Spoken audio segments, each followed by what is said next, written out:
Hello students, welcome to Lalit Lata classes. आज हम लोग थ्योरी ऑफ डिमांड का सेकेंड लेक्चर करेंगे। तो आइए स्टार्ट करते हैं।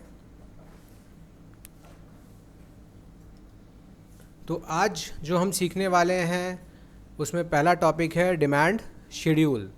तो बेटा, डिमांड शेड्यूल क्या होता है? इन सिंपल टर्म्स, जब प्राइस और क्वांटिटी के रिलेशनशिप को हम टेबल के फॉर्म में दिखाते हैं तो वो क्या होता है?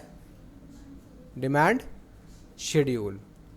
ओके, जब when the relationship between price and quantity demanded is shown in a tabular form, in a table form, then it is known as demand schedule। तो यहाँ पे एक टेबल बना हुआ है। यू कैन सी कि प्राइस ऑफ आइसक्रीम है, एक यूनिट ऑफ आइसक्रीम का 10 रुपये अगर दाम है तो आप 4 पीस आइसक्रीम परचेज़ करेंगे। जब प्राइस बढ़ गया तो आप कम परचेज़ कर रहे हैं 3, और बढ़ गया तो और कम, एंड सो ऑन। सो यहाँ पे एक रिलेशन दिख रहा है जिसमें हम ये देख पा रहे हैं कि जब प्राइस किसी भी कमोडिटी का इंक्रीज़ होता है तो उसका क्वांटिटी डिमांडेड डिक्रीज़ होता है, एंड प्राइस डिक्रीज़ होता है तो क्वांटिटी डिमांडेड इंक्रीज़ होता है। तो यहाँ पे अपने सीख देखे कि there is inverse relationship between price and quantity demanded of a commodity. अब आगे चलते हैं कि डिमांड शेड्यूल कितने टाइप का होता है। बेटा, डिमांड शेड्यूल 2 तरीके का होता है, individual demand schedule and market demand schedule. Individual demand schedule होता है किसी एक इंडिविजुअल का डिमांड दिखाना, एक सर्टेन गिवन प्राइसेस पे एक इंसान का डिमांड दिखाना। और मार्केट डिमांड होता है कि summation of all the individual demand. तो क्या करेंगे, इसको अपने लिख सकते हैं सम ऑफ, मतलब summation of all the individual demand. सारे इंडिविजुअल डिमांड को अगर जोड़ लेंगे तो क्या निकल जाएगा? Market demand. तो मार्केट डिमांड शेड्यूल देखिए नीचे बनाए हुए हैं।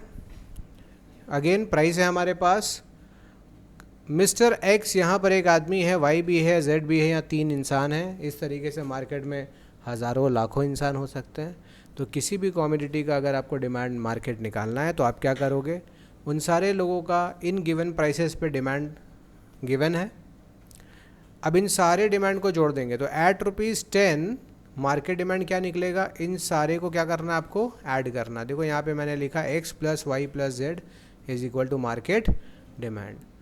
तो आप तीनों को जोड़ देंगे तो हमारा 14 आ गया, 10 आ गया, 6 एंड 3 एंड 1। तो यहाँ से हमने क्या सीख लिया कि इंडिविजुअल डिमांड शेड्यूल क्या होता है और मार्केट डिमांड शेड्यूल क्या होता है। अब एक इम्पॉर्टेंट कॉन्सेप्ट आएगा, डिमांड कर्व। तो भाई, प्राइस और क्वांटिटी डिमांडेड को रिलेशन को दिखाने के लिए बहुत सारा तरीका है। उसमें एक तरीका हमने सीखा कि डिमांड शेड्यूल टेबल में दिखा दो, और एक तरीका है ग्राफिकली दिखा दो, ग्राफ पेपर में दिखाओ। तो वो तरीका को ही हम क्या कहते हैं? Demand curve. तो जब हम प्राइस और क्वांटिटी डिमांडेड के रिलेशनशिप को ग्राफ पेपर में दिखाते हैं, देन इस जो कर्व हमें मिला वो क्या है? जो फिगर हमें मिला वही डिमांड कर्व है। तो what is demand curve? It is the graphical representation of demand schedule. What is demand schedule? Relation between price and quantity demanded. तो इसलिए अगर हम एक इलैबोरेटेड डेफिनेशन देखें तो graphical representation of relationship between price and quantity demanded of a commodity is known as demand curve. Is it clear? तो demand curve कैसा दिखता है अभी हम लोग बनाना सीखेंगे। आप सिंपली समझ लो, डिमांड कर्व अभी आगे आ रहा है। फिलहाल आप ये ध्यान रखेंगे कि डिमांड कर्व कैसा होने वाला है? Downward sloping. अपने एक्सिस का हमेशा नाम देना है आपको। तो demand curve is generally downward sloping. अब डिमांड कर्व भी 2 तरीके का होता है, individual demand curve and market demand curve. Individual demand curve क्या होता है?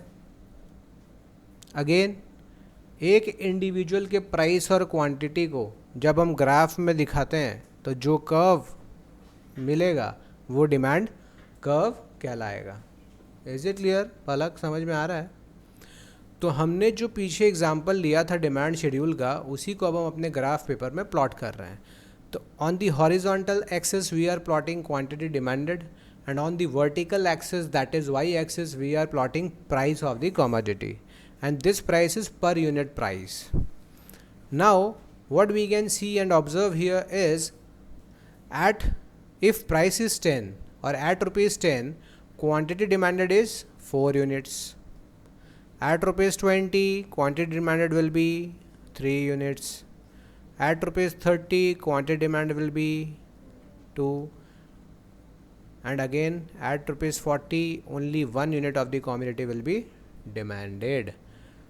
So this demand curve shows different quantity or units of commodities that an individual is willing to buy, purchase at different prices. Different quantity units of commodities that an individual is ready to purchase or buy at different prices. This is demand curve. And what is the shape of this demand curve? This is downward sloping. You must remember, this can be asked in your MCQs. What is the slope of demand curve? You will write negative slope.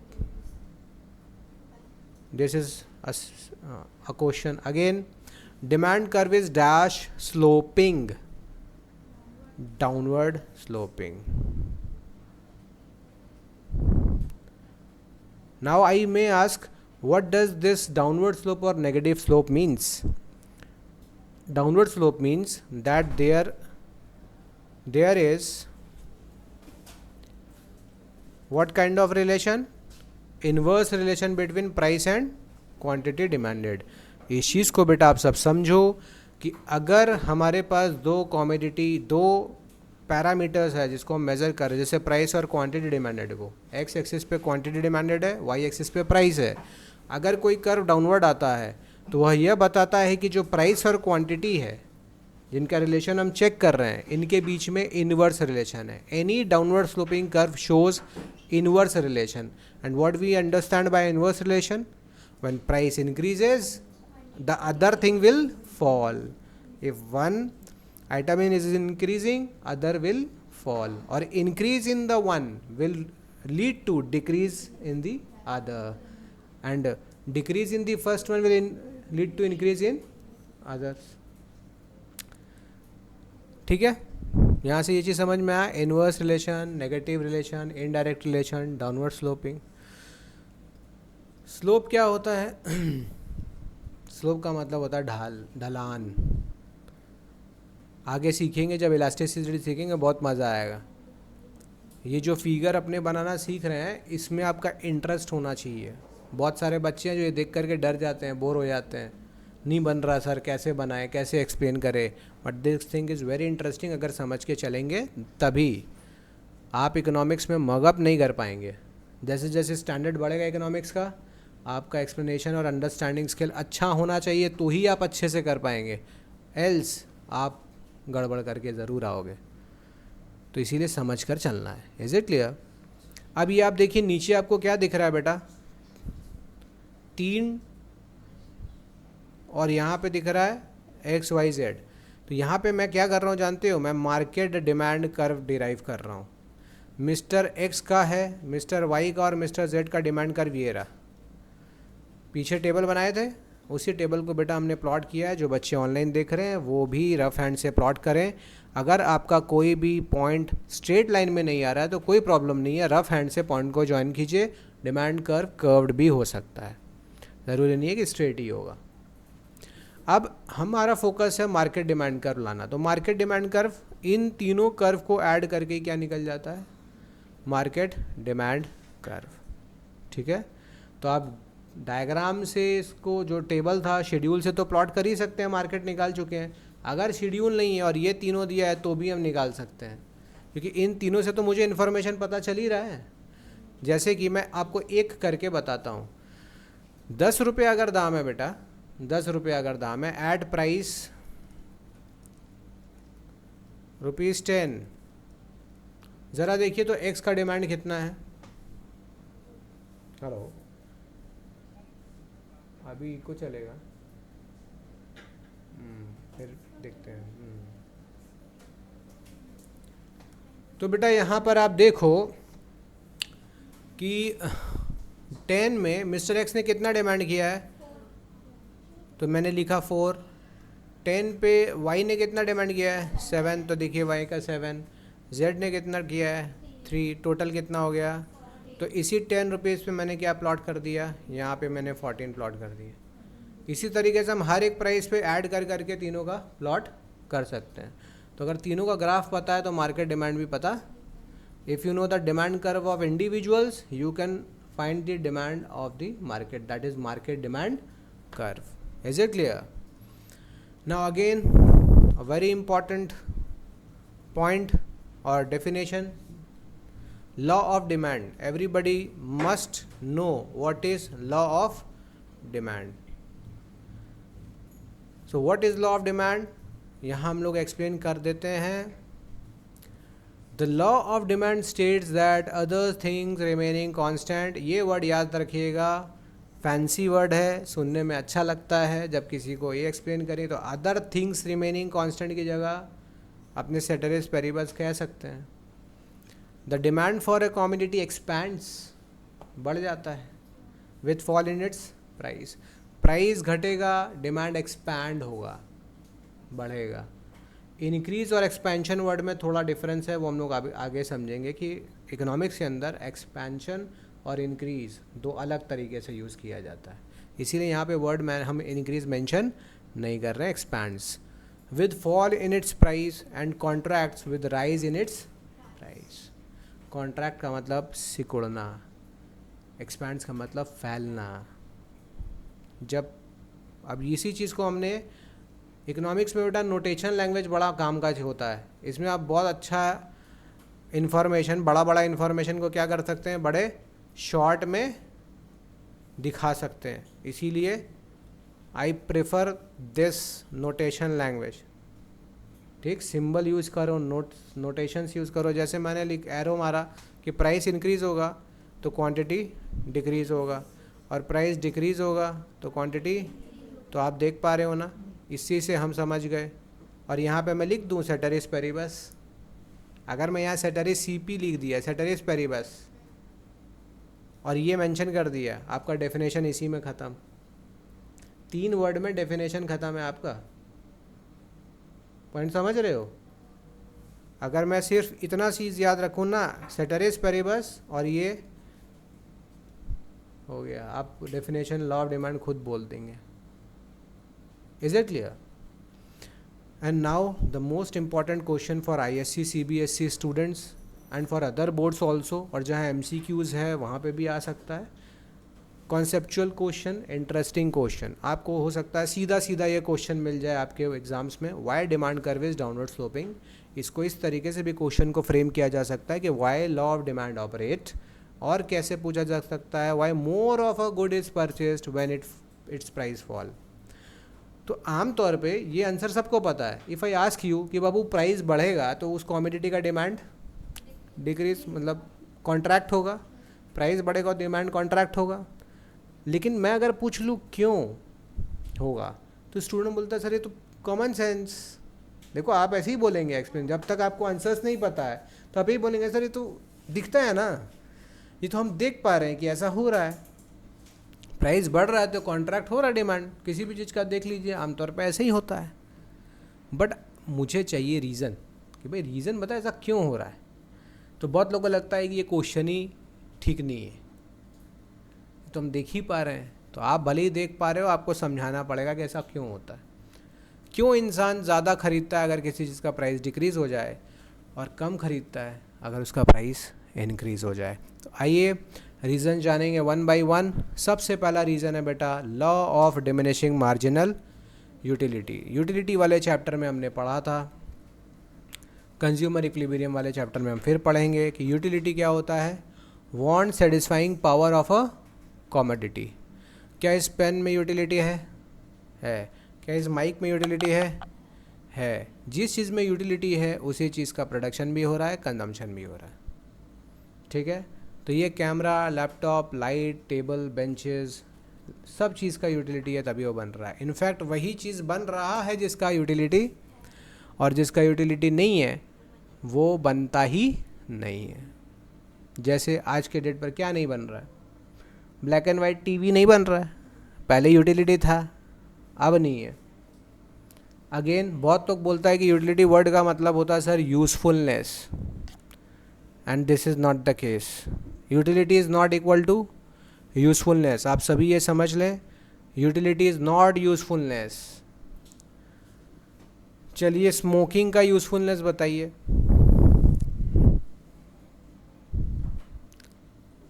क्या है? क्या smoking useful है क्या? नहीं ना। लेकिन जो smoker है, जो एडिक्टेड है, उसके लिए उसका यूटिलिटी है। यूज़फुलनेस भले नहीं है लेकिन यूटिलिटी है। बात समझ में आई? तो इन छोटे से एग्जांपल से आप समझ जाओ कि यूटिलिटी के अंदर कोई positive, negative, good utility, bad utility नहीं है। Utility is want satisfying power of a commodity. अच्छा है चाहे बुरा, इससे फ़र्क नहीं पड़ता। Is it clear? एक ड्रंकर्ड, एक पियक्कड़ आदमी, उसके लिए बेटा अल्कोहल और वाइन का यूटिलिटी है नहीं है? यूज़फुलनेस नहीं है, यूटिलिटी है। ज़रूरी नहीं कि वो यूज़फुल हो, उसका लीवर ख़राब करेगा, लेकिन फिर भी लोग कंज्यूम करते हैं, तो उसके लिए उसका यूटिलिटी है। दो it is bad still it has utility. तो इन इकोनॉमिक्स कोई भी गुड यूटिलिटी, बैड यूटिलिटी बोल के कि दूध का यूटिलिटी है, अल्कोहल का यूटिलिटी नहीं है, ऐसा नहीं बोल सकते। दूध पीने वाला के लिए दूध का यूटिलिटी है, अल्कोहल पीने वाले के लिए अल्कोहल का यूटिलिटी है। Is it clear? तो यूटिलिटी जो कॉन्सेप्ट है समझ में आया? यहीं से फिर एक कॉन्सेप्ट निकलता है जिसे हम कहते हैं law of diminishing marginal. What is this law of diminishing marginal utility? अगर हम एक चीज़ का कंजम्पशन बढ़ाते जाएंगे, उसको यूज़ करते जाएंगे, तो उससे मिलने वाला यूटिलिटी डिक्रीज़।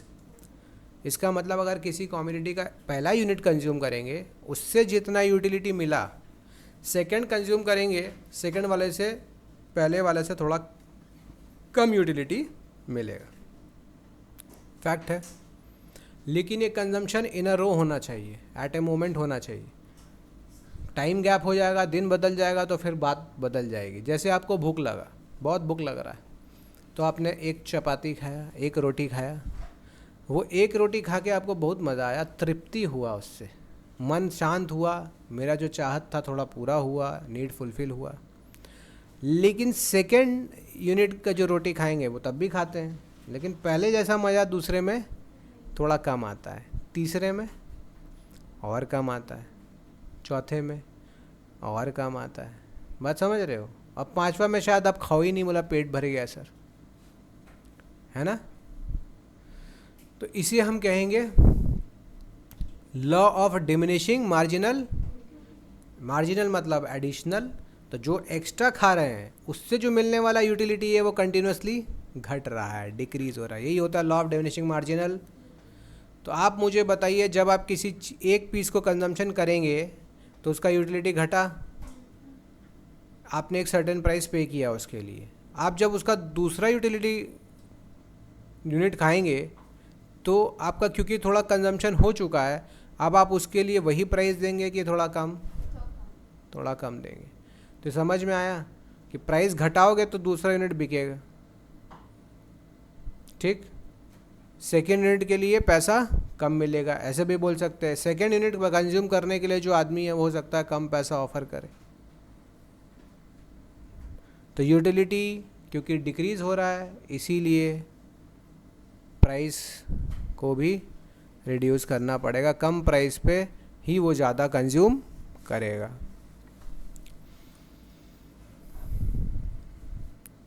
अब नेक्स्ट इम्पॉर्टेंट चीज़ है वो है इनकम अफेक्ट। इसको भी आप बस इतने से नोटेशन से 3 चीज़ों से जान सकते हैं। What is income affect? तो जब भी किसी कमोडिटी का प्राइस डिक्रीज़ हो जाता है तो पर्सन का रियल इनकम इंक्रीज़ हो जाता है। रियल इनकम होता है किसी भी चीज़ को ख़रीदने का कैपेसिटी। मनी इनकम नहीं चेंज होगा, लेकिन फिर भी हमारा ख़रीदने का कैपेसिटी बढ़ जाता है। कैसे? क्योंकि प्राइस कम गया तो आप उस चीज़ का ज़्यादा कंज्यूम। जैसे हमने यहाँ एग्जांपल से समझाया, बेटा ये एग्जांपल देखो कैसे समझाया। 1000 रुपीज़ इनकम है एक आदमी का, राइस आप खरीद का जो वैल्यू है वो ₹100 पर केजी है, तो आप कितना क्वांटिटी कंज्यूम कर पा रहे हैं? 10 केजीज़। अब प्राइस हमारा रिड्यूस हो गया, कितना हो गया? तो जब प्राइस रिड्यूस हुआ क्या आदमी का इनकम में कोई चेंज हुआ? लेकिन प्राइस कम हो गया। तो मुझे बताइए अब नया क्वांटिटी कितना कंज्यूम कर पाएंगे? तो है आया 12 पॉइंट, तो सेम इनकम में हमारा कंजम्पशन बढ़ गया, तो इसका मतलब रियल इनकम बढ़ गया। इसको कहते हैं रियल इनकम का बढ़ना। रियल इनकम बढ़ा कि नहीं ये चेक करते हैं कैसे? जब हमारा कॉमोडिटी, नंबर ऑफ कॉमोडिटीज़ में चेक करते हैं, क्वांटिटी में चेक करते हैं। अगर ख़रीदने का कैपेसिटी इंक्रीज़ हो जाए, क्वांटिटी ज़्यादा खरीद पा रहे हैं, मतलब रियल इनकम इंक्रीज़ हो रहा है। तो if without increase in income anybody is able to buy purchase more of a commodity, then we can say that real income has increased. Is it clear? समझ में आया अच्छे से? एकदम बहुत सिंपल टर्म में हमने ये चीज़ को समझा दिया। तो इनकम इफेक्ट आप समझा देंगे क्या किसी को भी? अफेक्ट आ कहाँ से रहा है बेटा?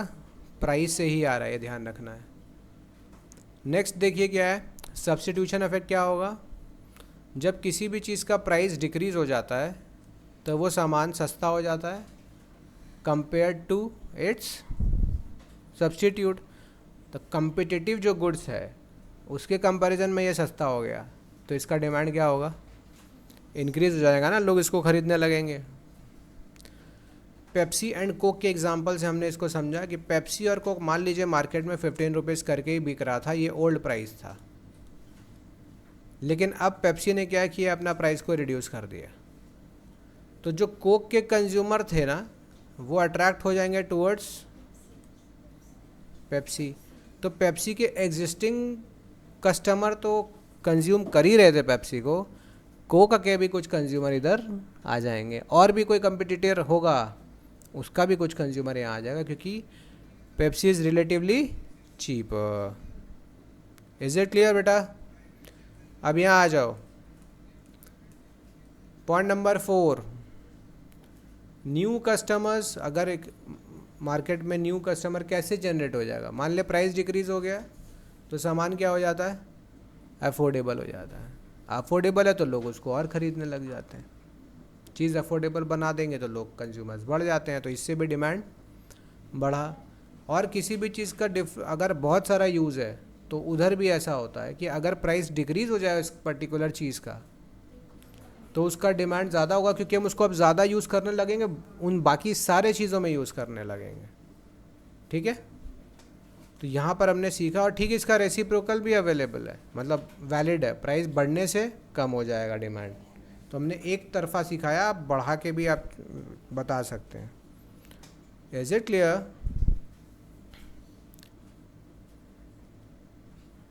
तो आगे अब हम लोग करेंगे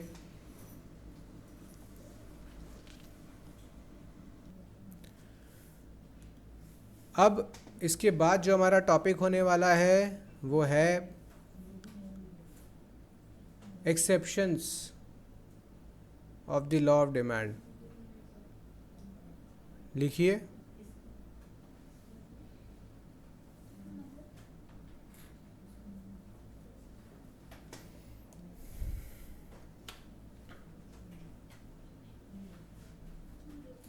लिखिए, हेडिंग लिखिए, exceptions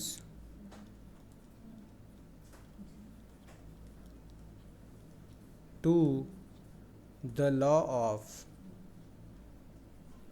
demand. Exceptions, exception word का मतलब होता है अपवाद। क्या होता है? अपवाद। ऐसा सिचुएशन जहाँ पर लॉ ऑफ डिमांड एप्लीकेबल नहीं है। तो इकोनॉमिक्स में लॉ का कुछ एक्सेप्शंस भी होता है जहाँ पर ये लॉ अप्लाई नहीं होता। तो ये हमारा टॉपिक है, इसको टॉपिक को ठीक किया जाए। तो दिस इज अवर टॉपिक।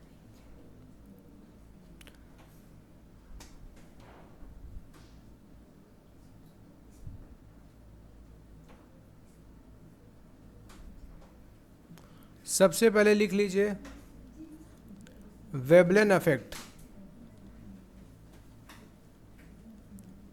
या Veblen goods. In case of Veblen goods,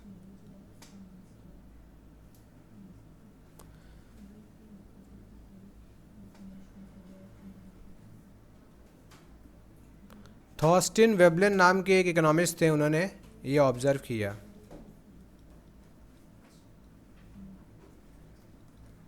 Thorstein Veblen क्या ऑब्जर्व किया? ये ऑब्जर्व आप सब भी करते हो, बस हम लोग करते हैं और बोल नहीं पाते। हम लोग बहुत चीज़ ऑब्जर्व करते हैं जो अपने मन में रख लेते हैं, डिस्कस नहीं करते। आप खुद भी ऐसा आपके दिमाग में भी कभी ना कभी हुआ था कि पीपल जो है ना, समटाइम्स पीपल जज the quality of a product bye it's price. Simple terms में, जो चीज़ महंगा है वो चीज़ अच्छा होगा, जो चीज़ महंगा है वो चीज़ अच्छा, तो ये लॉ ऑफ डिमांड फॉलो कर रहा है। जो चीज़ महंगा है लोग तो उसको और ख़रीद रहे हैं। तो इन दिस केस किसी चीज़ का महंगा होना उसके डिमांड को नेगेटिवली अफेक्ट नहीं कर रहा है, लोग उसको और ख़रीद रहे हैं। चीज़ क्लियर हुआ कि नहीं? आई बात समझ में? ये चीज़ आपके दिमाग में भी था ना? आप भी तो ऑब्जर्व करते हैं, आम आदमी के दिमाग में यही चीज़ है, महंगा है ना, ऑनलाइन भी परचेस करते हैं तो कहीं ना कहीं आप देख लेते हैं महंगा है तो क्वालिटी अच्छा होगा, लेकिन ऐसा हर समय नहीं होता। तो मैंने आपको 2 वर्ड सिखाया था, कॉस्टली एंड एक्सपेंसिव, दोनों में डिफरेंस है। If something is costly it means उसको बनाने के अंदर मेहनत, पैसा और उसके अंदर जो रॉ मटेरियल लग रहा है वो महंगा है, ठीक। Expensive is, what is expensive? जो जेन्युइनली उसके अंदर उतना यूटिलिटी है नहीं, उसका वैल्यू उतना है नहीं, लेकिन उतना वैल्यू दिखाया जा रहा है। ऑल द ब्रांड्स, लग्जरी जो वर्ड होता है बेटा, luxury things are generally expensive, they are not costly, they are expensive. उनके जो कंटेंट है उससे ज़्यादा उसका प्राइस चार्ज करता है company, with the help of advertisement and all, उसका वैल्यू जनरेट कर रहा है, क्रिएट कर रहा है, बट है नहीं उसके अंदर में, उस प्रोडक्ट का रियल में वैल्यू उतना नहीं है। अच्छा, लोग सोना, प्लैटिनम, डायमंड क्यों खरीद रहे हैं?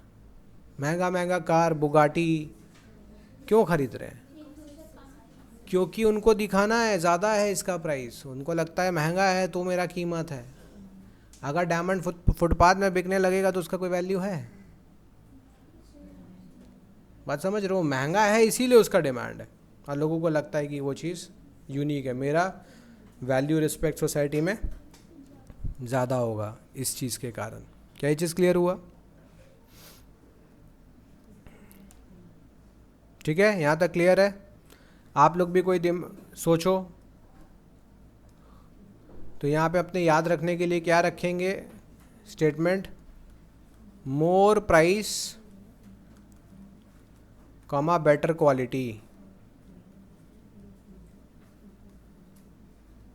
मोर प्राइस बेटर क्वालिटी, ये थॉट ही क्या है?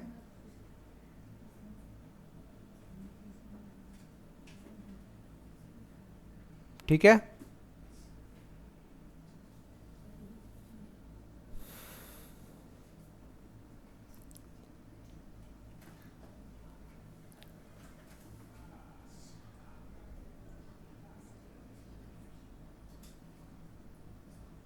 ठीक है। क्या ये किसी को भी समझा पाएंगे वेबलिन गुड्स क्या होता है बेटा? ठीक है, एक्सेप्शन में पहला क्लियर। दूसरा लिखिए, बहुत इंटरेस्टिंग चीज़ ये है हमारा गिफिन गुड्स। क्या है?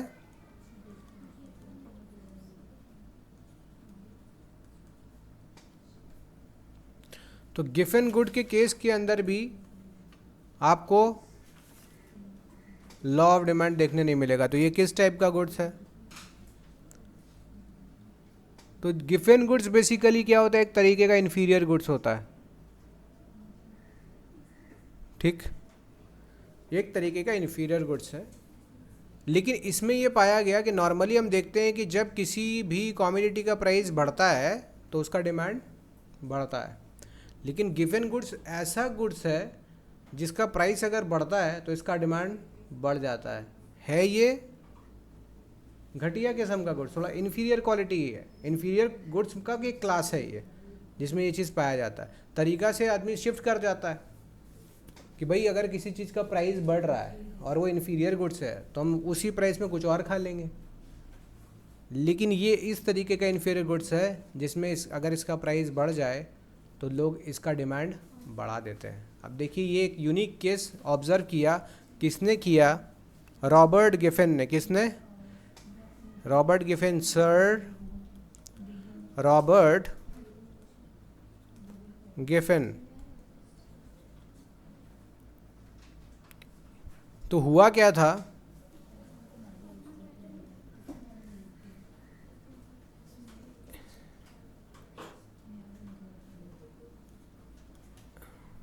आयरिश जगह है, पता है?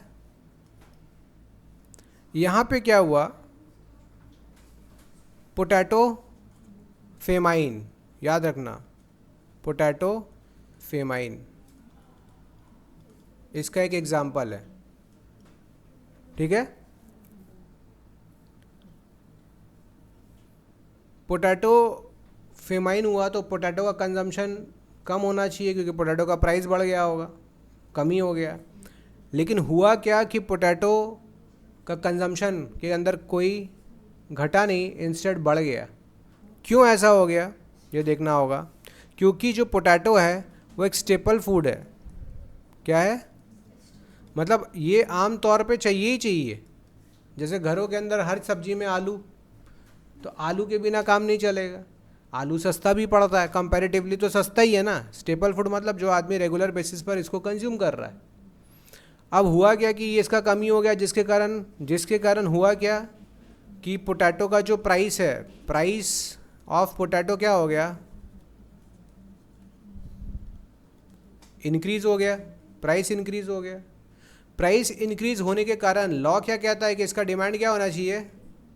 डिक्रीज। लेकिन ऐसा नहीं हुआ, इसका क्वांटिटी डिमांडेड इंस्टेड क्या हो गया? तो बोलेगा सर ऐसे कैसे हो गया?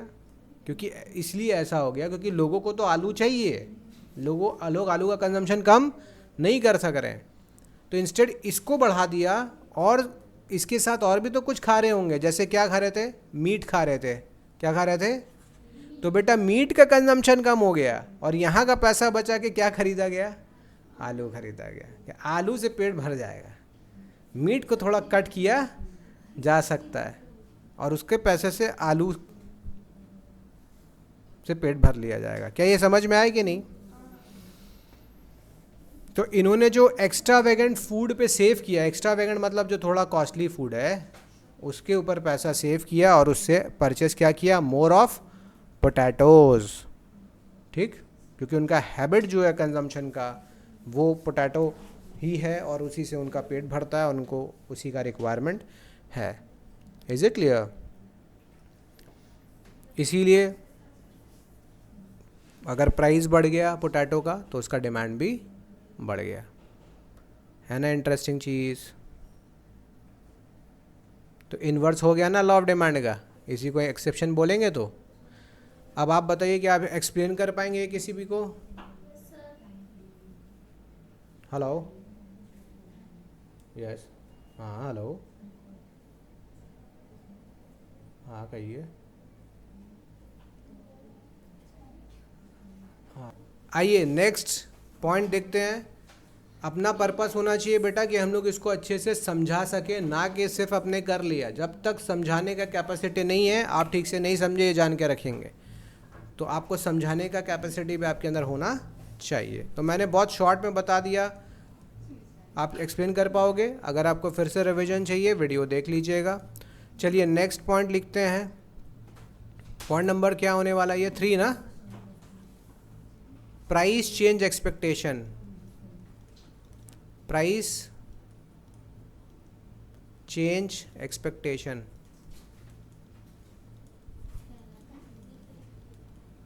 What is this price change expectation बेटा? अगर आपको लग रहा है किसी एक कॉमोडिटी का प्राइस इंक्रीज होगा, जैसे मान लो कल वो 100 रुपया था, ध्यान से समझना, 100 रुपया था, आज उसका वैल्यू 105 हो गया। नेक्स्ट डे वैल्यू अब ऑब्जर्व कर रहे हैं 106 6 हो गया। आपको लग रहा है कि बेटा ये आपके काम का चीज़ है और आगे जाकर ये वैल्यू जो ट्रेंड है, कैसा ट्रेंड है, इंक्रीजिंग ट्रेंड है, बढ़ रहा है ना प्राइस। तो आप बताइए, तो अगर आपको ये चीज़ चाहिए तो क्या आप वेट करोगे यहाँ का, कि आप यहीं पे परचेस कर डालोगे? तो ट्रेंड में बढ़ते हुए खरीद रहे हैं आप, बात समझ रहे हो? ठीक है, तो कॉस्ट बढ़ा, मुझे पता है आगे और बढ़ने वाला है, तो मैं उसको आज ही बल्क क्वांटिटी में खरीद सकता हूँ, लोग खरीद लेते हैं। Is it clear? जैसे वी डू मैन्युफैक्चर परफ्यूम, तो अगर मैं आपको अभी बता दूं कि बेटा देखो ऐसा है कि आने वाले टाइम में ना इसका प्राइस, मेरा जो रॉ मटेरियल है प्राइस बढ़ेगा, बढ़ रहा है, तो आज जो बढ़ा है, मान लो 400 का परफ्यूम का प्राइस बढ़ के 450 हो गया, अब मैं बोल रहा हूँ कि बेटा ये 600 हो जाएगा, क्योंकि कॉस्ट इंक्रीज़ होगा। अगर मुझे ये पहले से एक्सपेक्टेशन है कि मटेरियल का दाम और बढ़ने वाला है, तो मैं उसको आज ही परचेज।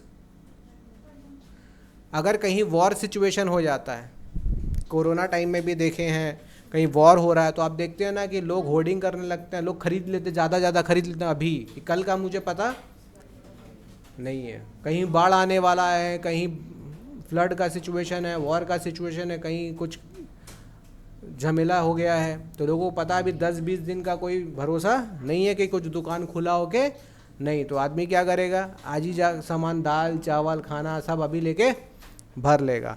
ये समझ में आई बात? ठीक इसका रिवर्स भी होता है ना, अगर डाउनवर्ड ट्रेंड में होगा तब आप क्या करोगे, और वेट कर लोगे, लेकिन ये इंक्रीजिंग ट्रेंड से चीज़ ज़्यादा अच्छा समझ में आता है। बेटा last bench, you should do some sums instead of talking. Now next question, लिखिए necessary products and service।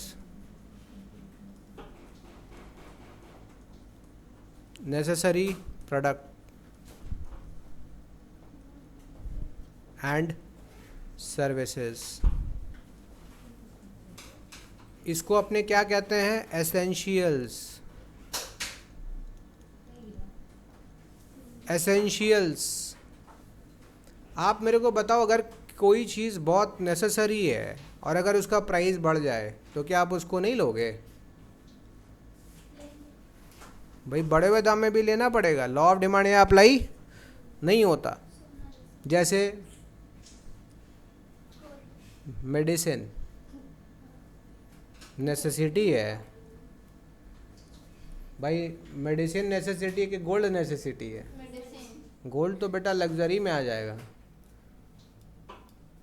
तो मेडिसिन एग्जाम्पल, मेडिसिन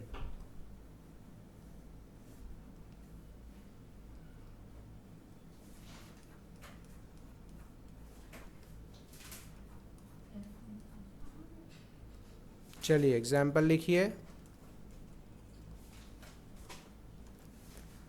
बहुत इंपॉर्टेंट मेडिसिन है, लाइफ सेविंग ड्रग्स है, बहुत महंगा बिकता है, एक इंजेक्शन चाहिए, बहुत ज़रूरी है।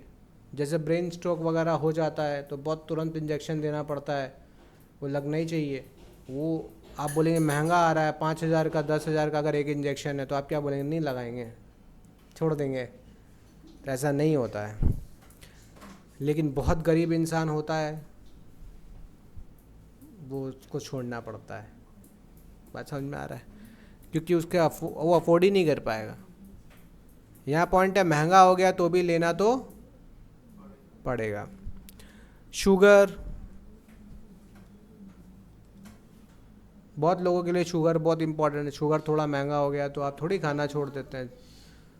टी कॉफ़ी, इंडिया में तो इतना शुगर चलता है, पहले शुगर खाओ फिर शुगर को कम करना है, गोली खाओ, यही होता है। बहुत लोग के लिए है, वो भी है। मिल्क होगा तो वो भी होगा, बिल्कुल क्यों नहीं होगा, कर सकते हैं, क्योंकि मिल्क भी हमारे लिए कंट्री में एक नेसेसिटी है। दूध के बिना भी इंडिया में चलता कहाँ है, एंड सो ऑन। ऐसा बहुत सारा प्रोडक्ट है जिसका प्राइस बढ़ भी जाए तो आप उसका डिमांड को कम नहीं करोगे। तो यहाँ भी law of demand is not applicable. Next, change in income.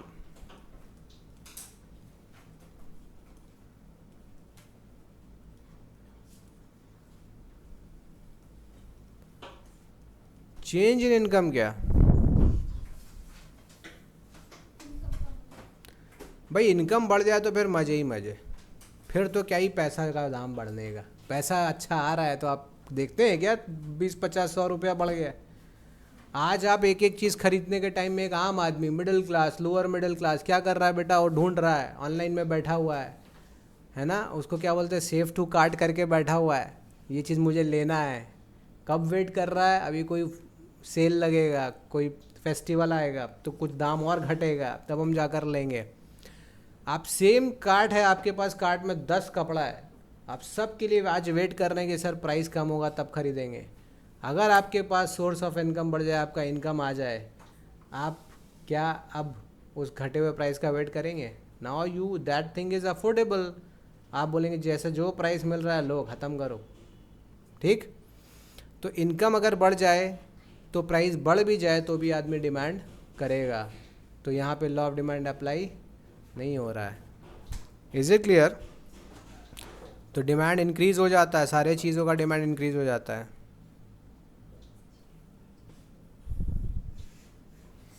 Then luxury goods,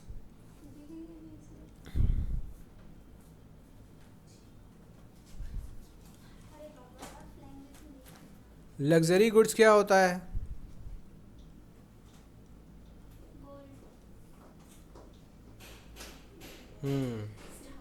jewellery use कर रहे हैं, गोल्ड, रियल स्टेट, मतलब आप फ्लैट वगैरह खरीद रहे हैं, ज़मीन खरीद रहे हैं, बंगलो खरीद रहे हैं, ये क्या होगा? ये सब लग्जरी गुड्स है। अगर इनका थोड़ा प्राइस बढ़ जाए तो इसका डिमांड पे कोई इफेक्ट नहीं पड़ता। ठीक है, इनफैक्ट इसका तो कीमत ही है क्योंकि ये महंगा है। नेक्स्ट लिखो कंज्यूमर नेग्लिजेंस।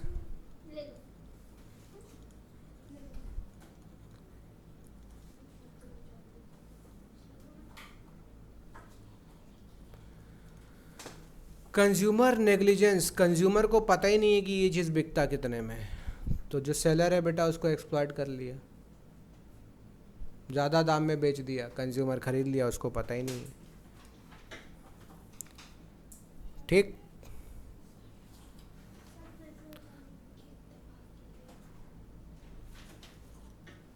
अभी ऐसा एक तो देखा आ रहा था कि एक मॉल के अंदर में एक ऑयल है, उसका प्राइस है 115 रुपीज़ MRP, लगभग ऐसे ही कुछ 110 115।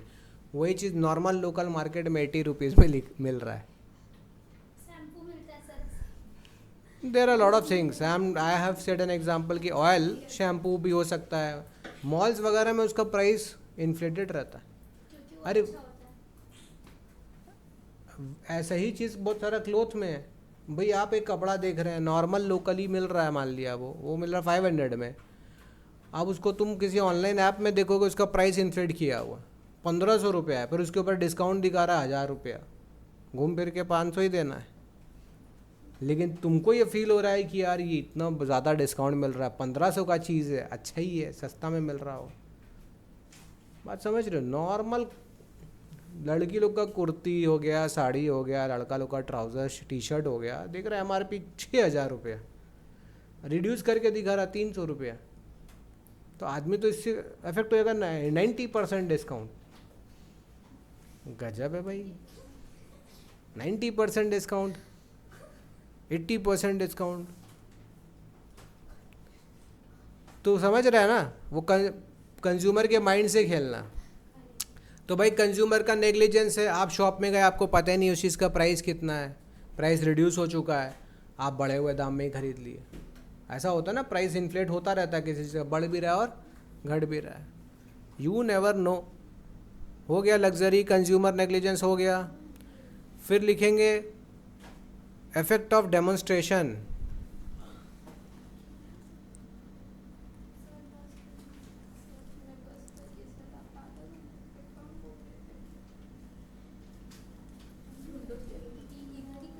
इफेक्ट ऑफ डेमोन्स्ट्रेशन का मतलब देखा देखी, दिखावाबाजी। ये कहाँ पाया जाता है? Middle income consumer. वो कॉपी करता है अपर मिडिल क्लास का, हायर क्लास का। तो जो अपर मिडिल क्लास अर्न कर रहा है, खरीद रहा है, वो एक देखा देखी में खरीद लेगा। इसको कहते हैं डेमोन्स्ट्रेशन इफेक्ट। क्या कहते हैं? Demonstration effect. आया बात समझ में? डेमोन्स्ट्रेशन मतलब देखा देखी।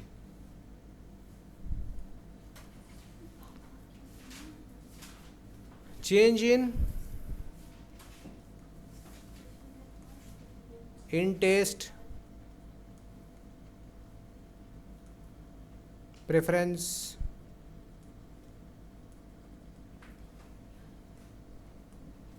And fashionable products. Fashionable product, ये बड़ा काम का चीज़ है। ये सब देखने में मिलता है, ये बहुत ज़्यादा इन्फ्लुएंस करता है लोगों के माइंड को। अगर कोई चीज़ आउट ऑफ फैशन हो गया ना बेटा, तो जानते हो अगर वो सस्ता में भी मिल रहा है तो लोग नहीं खरीदेंगे।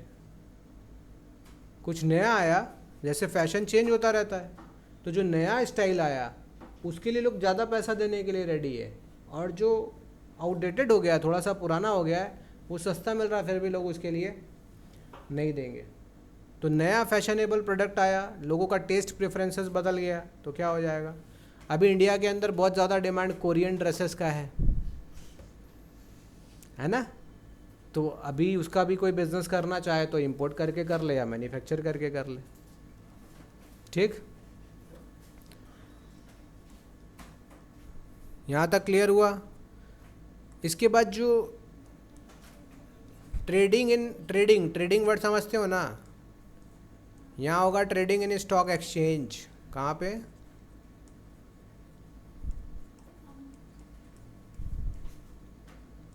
जो शेयर मार्केट में परचेज सेल कर रहे हो ना, यहाँ पे भी नहीं होता, क्योंकि यहाँ पे स्पेक्यूलेशन है। मार्केट में क्या है?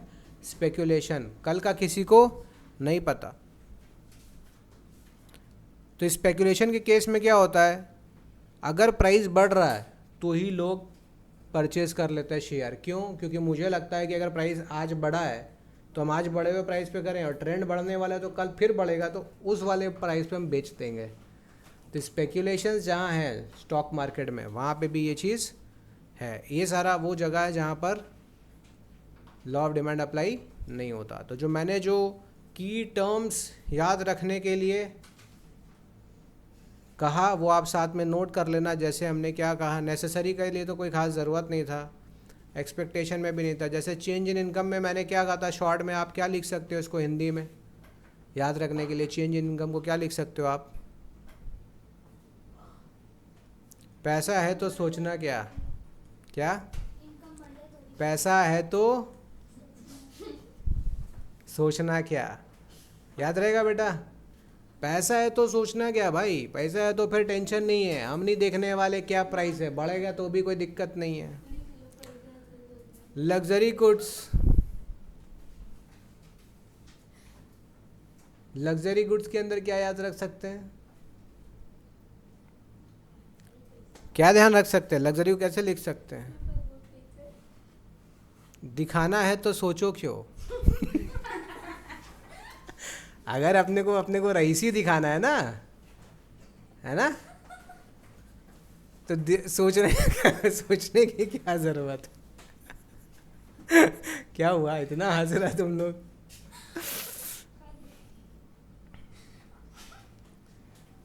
दिखाने के लिए।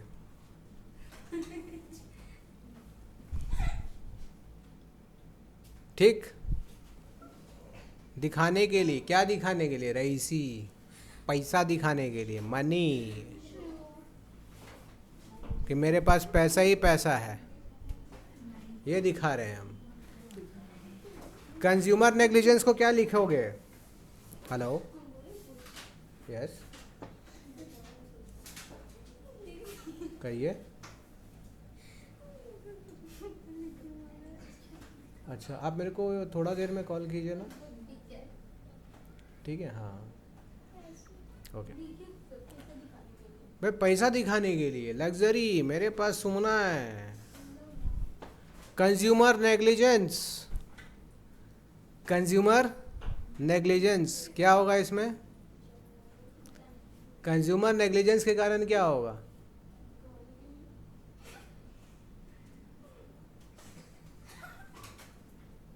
बताओ बताओ, तुम लोग सजेस्ट करो, क्या दिक्कत नहीं, अपने लर्न करने के लिए आप कुछ भी कर सकते हैं। इस तरीके से आप चीज़ों को याद रख सकते। कंज्यूमर नेग्लिजेंस, हाँ बताओ क्या?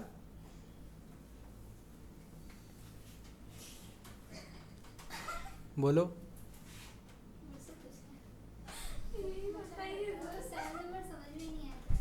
नहीं आया? अरे भाई आपको पता नहीं है, आप ज़्यादा पैसा दे करके आ गए। इग्नोरेंस, इग्नोरेंस में लुट गए।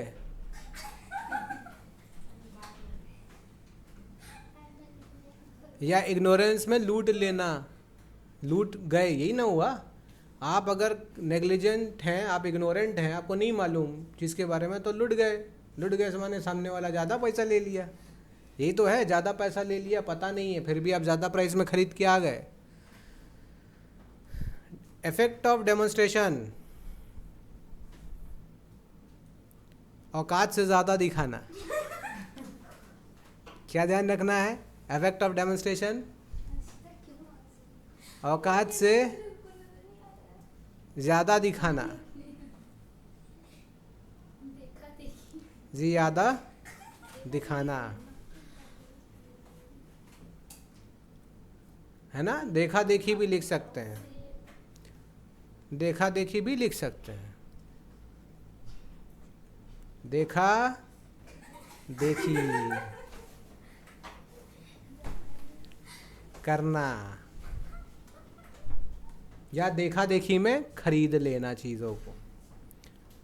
Change in taste preference and fashionable product, इसको कैसे याद रख सकते हैं?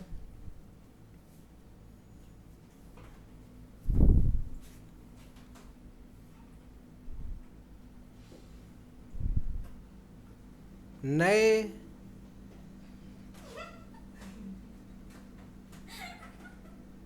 खाली हंसोगे, ये नहीं कुछ सजेस्ट करो, क्या लिखे? फैशनेबल प्रोडक्ट्स माने नए फैशन के लिए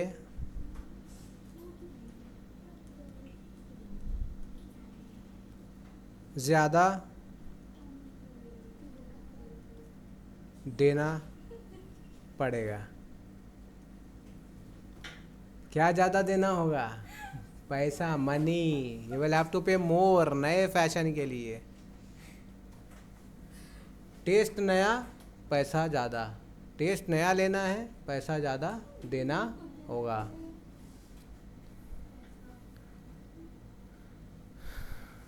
नया फैशन कपड़ों के लिए और टेस्ट नया किसी चीज़ का लेना है। कपड़ों भाई, टेस्ट का मतलब तो कुछ भी हो सकता है यहाँ पे, ज़रूरी नहीं कि फूड ही होगा। हाँ, anything. Trading is okay, trading के लिए कुछ याद करने का ज़्यादा ज़रूरत नहीं है। ट्रेडिंग में आप खुद समझ गए, वही ट्रेंड वाला ही ऑप्शन यहाँ पे भी लग रहा है। एक्सपेक्टेशन, फ्यूचर एक्सपेक्टेशन में लग रहा है बढ़ेगा, तो आज बढ़े हुए में खरीद लो ताकि नेक्स्ट जब बढ़े तो बेच पाएँ। तो यहाँ पे हमने कर लिया, एक्सेप्शंस ख़त्म। नेक्स्ट अपने जो टॉपिक है वो इस वाले पार्ट का अपना यहाँ लास्ट टॉपिक होगा, movement and shift of the demand curve. तो लिखिए,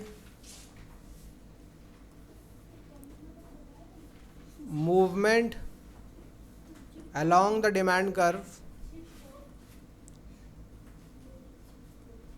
demand curve।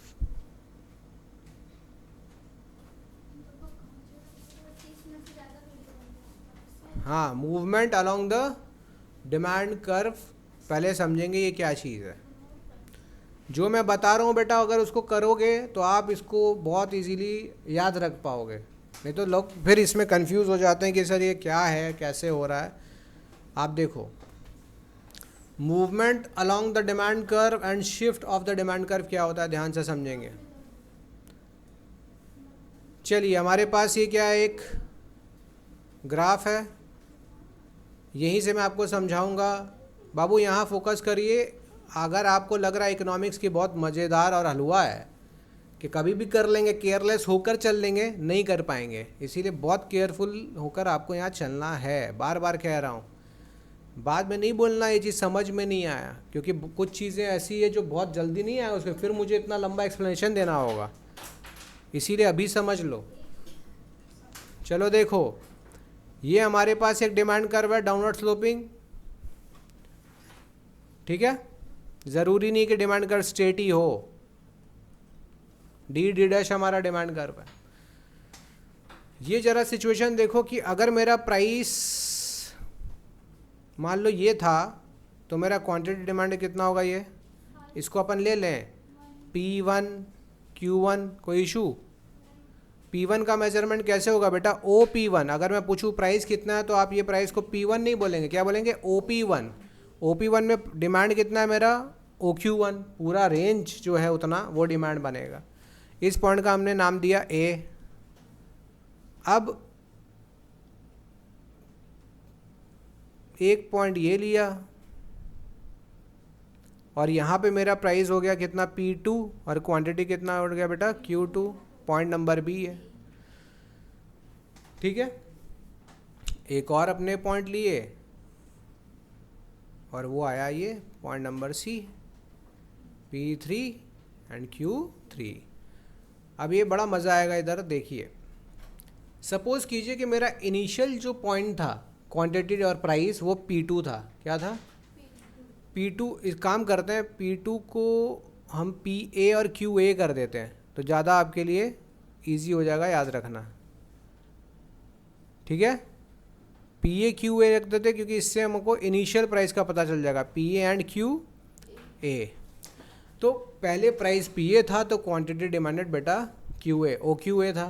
किस पॉइंट पे थे हम, ये प्राइस और क्वांटिटी का इन्फॉर्मेशन पॉइंट B से मिल रहा है ना हमें। सपोज कीजिए कि प्राइस इंक्रीज हो गया, तो केस नंबर 1 ध्यान से समझो। केस 1 हमारा प्राइस क्या हो गया यहाँ पे बेटा, तो बेटा प्राइस इंक्रीज हुआ है तो इसका क्वांटिटी डिमांडेड पे क्या इफेक्ट पड़ा है, डिक्रीज हो गया ना। अब ध्यान से वर्ड को ध्यान रखना है, आपको वर्ड्स के ऊपर फोकस करना है। तो हम कहाँ से कहाँ शिफ्ट हो गए बेटा, कहाँ शिफ्ट हो गए, इधर हो गए, यस और नो,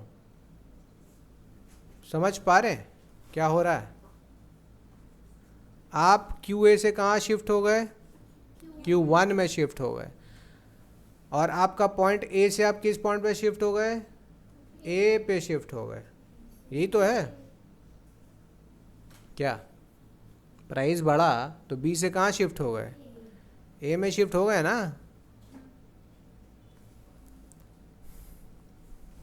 क्यों हुआ ऐसा, रीज़न क्या था, यही ना, प्राइस इंक्रीज हुआ, बाकी सारा फैक्टर कांस्टेंट है। हमने पढ़ा ना बहुत सारा फैक्टर्स होता है, तो बाकी फैक्टर सेटरीज पे ही बस, उसमें कोई चेंज नहीं हो रहा है। प्राइस के बढ़ने के कारण क्वांटिटी हमारा क्या हो जा रहा है, रिड्यूस हो रहा है। रिड्यूस हो रहा है मतलब टूवर्ड्स ओरिजिन मूव कर रहे हैं, इसका मतलब रिडक्शन हो रहा है। इस सिचुएशन को कहते हैं, इस वाले सिचुएशन को बेटा अपन कहते हैं कॉन्ट्रैक्शन ऑफ डिमांड। क्या कहते हैं, कॉन्ट्रैक्शन। क्या वर्ड यूज किया जाएगा, contraction.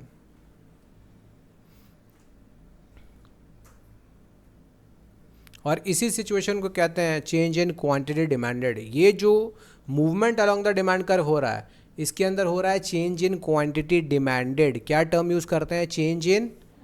So this leads to change in quantity demanded.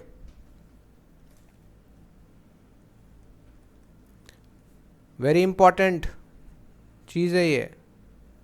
तो मैं पूछूं कि change in quantity demanded happens when price of the commodity decreases और इंक्रीजेज। तो चेंज इन क्वांटिटी डिमांडेड में यहाँ क्या चेंज हुआ है बेटा, कॉन्ट्रैक्शन हुआ है। क्या हुआ है, कॉन्ट्रैक्शन हुआ है। इसमें केस 2 भी तो आएगा। केस 2 क्या पकड़ रहे हैं इसमें, अब हम पकड़ रहे हैं कि बेटा इफ प्राइस रिड्यूस हो गया, बाकी फैक्टर्स क्या है, कांस्टेंट है, अनचेंज्ड है। तो अब क्या होगा, आप बताओ कि सर प्राइस जो है ना हमने रिड्यूस कर दिया। हमने क्या किया, प्राइस यहाँ से यहाँ अपन लेके आ गए, ये प्राइस PA से क्या हो गया, P3। तो अब मेरा डिमांड क्या हुआ, इन क्या बढ़ गया कि घट गया? बढ़ गया। तो यहाँ जो बढ़े हुए वर्ड को अपने क्या कहेंगे, एक्सपेंशन। क्या कहेंगे? एक्सपेंशन। तो ये जो यहाँ बेटा, ये जो यहाँ से यहाँ हो रहा है, अब ये पॉइंट यहाँ से B से C में शिफ्ट हुआ है जो हमारा, उसको कहते हैं expansion. Expansion in quantity demanded. Increase नहीं कह रहे हैं, एक्सपेंशन या एक्सटेंशन कहते हैं।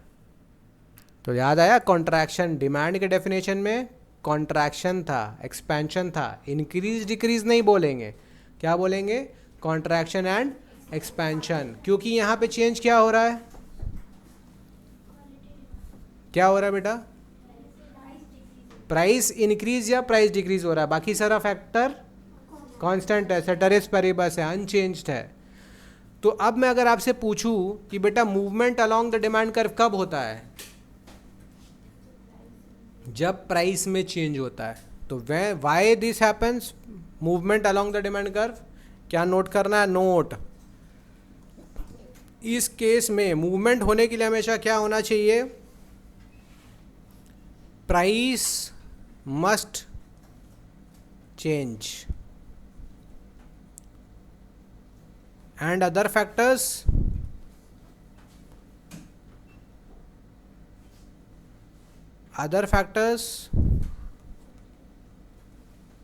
ceteris paribus, अनचेंज रहेगा। तो कोई भी पूछे बता दोगे कि movement along the demand curve कब होता है? प्राइस चेंज होता है। और इस कॉन्ट्रैक्शन और एक्सपेंशन को हम क्या वर्ड से डिनोट करते हैं? Change in the quantity demand. जब भी मैं कहूँ कि चेंज हुआ है क्वांटिटी डिमांडेड में, समझ जा कि सर प्राइस बढ़ा या घटा है, या तो एक्सपेंशन हुआ या तो इस वर्ड को कहते हैं change in quantity demanded.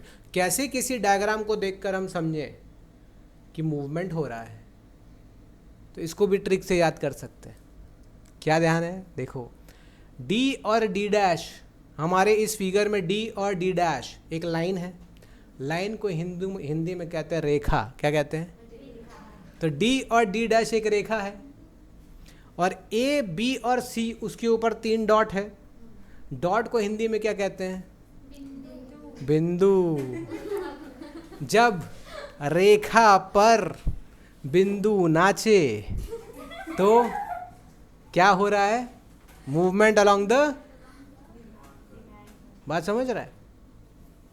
when बिंदु dances on a single rekha, it is known as movement along the, then movement along the demand curve takes place, that is change in quantity demanded will take place, और either contraction और expansion takes place। ये सब एक ही चीज़ है।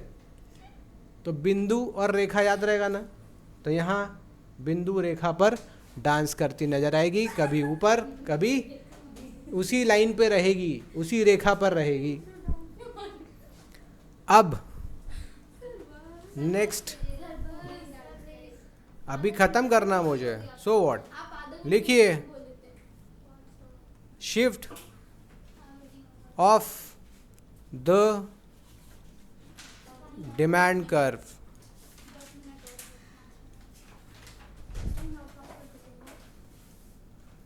Shift of the demand curve, what is the shift? अब shift को दिखाने के लिए याद रखना, price fixed, other factor changes. और इस ऐसा होने से डिमांड में क्या होता है? चेंज होता है। अब हम वर्ड यूज करेंगे चेंज इन डिमांड। वहाँ क्या था? Change in quantity demanded. यहाँ क्या है? Change in demand. क्या ये चीज़ याद रहेगा आप लोगों को? ठीक है, बहुत माइन्यूट सा डिफरेंस है लेकिन इम्पॉर्टेंट है, इसको आप इग्नोर मत कीजिए। चेंज इन डिमांड कब होता है? शिफ्ट के केस में, या जब शिफ्ट होता है तो चेंज इन डिमांड होता है। एमसीक्यू क्वेश्चन आएगा, ऐसे क्यूज आएगा, स्टूडेंट को पता ही नहीं है, वो कन्फ्यूज होकर बैठा है, मार्क्स चला जाएगा। अब हम ये भी देखना चाहेंगे ये होता कैसे है, हमें इसको भी तो देखना है कि दिख कैसे रहा है। आइए देखते हैं। चलिए